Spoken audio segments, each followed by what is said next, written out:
Maître Konaré, vous êtes avocat. Vous êtes un homme engagé. Il y a bien une question qui fait couler beaucoup d'encre depuis quelques jours. C'est le rapport du Haut-Commissariat des Nations Unies pour les droits de l'homme dans l'affaire de Moura. Un rapport dans lequel on estime à 500 le nombre de civils qui auraient été tués par les FAMA.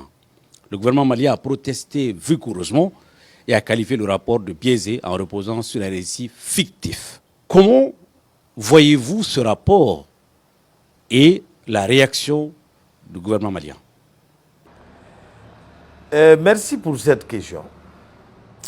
Bien avant que nous ne décidions de rompre avec la France, j'ai été de ceux qui ont tiré la sonnette d'alarme. J'ai dit, est-ce que nos autorités sont vraiment prêtes pour affronter le lion? Parce que vouloir s'émanciper de la France, c'est vouloir arracher au lion la proie qu'il vient d'attraper. Et quand je dis le lion, je parle du lion et de tout sa suite. Le lion, c'est la France.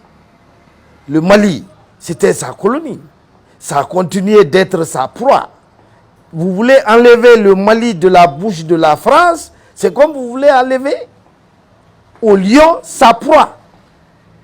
Le lion, c'est toute sa suite. Et la France est une hyperpuissance qui a une suite nombreuse. Donc vous dénoncez une manipulation? La CEDEAO, non mais j'arrive, la CEDEAO fait partie de cette suite. L'Union européenne fait partie de cette suite. L'ONU fait partie de cette suite. La MINUSMA fait partie de cette suite. L'UEMOA en fait partie. L'Union africaine en fait partie.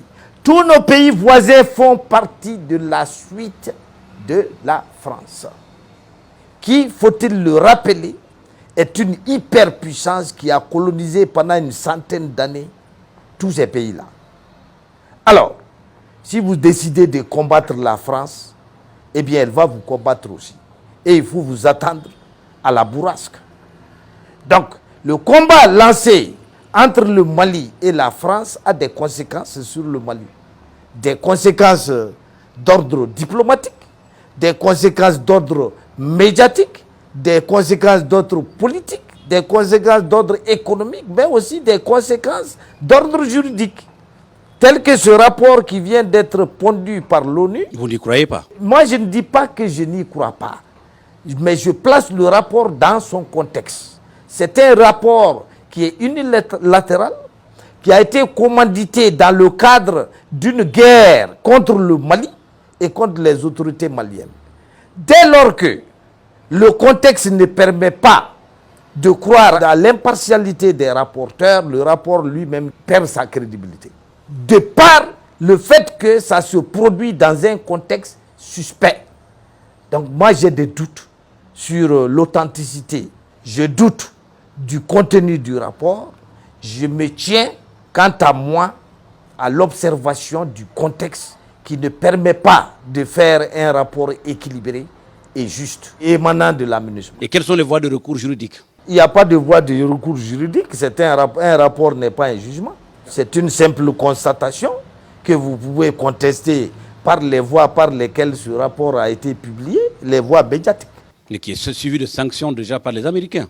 Non, les États-Unis ne sont pas l'ONU. Les États-Unis sont un pays souverain, qui se croit d'ailleurs le plus souverain du monde, qui se permettent de sanctionner et de féliciter les pays les plus faibles.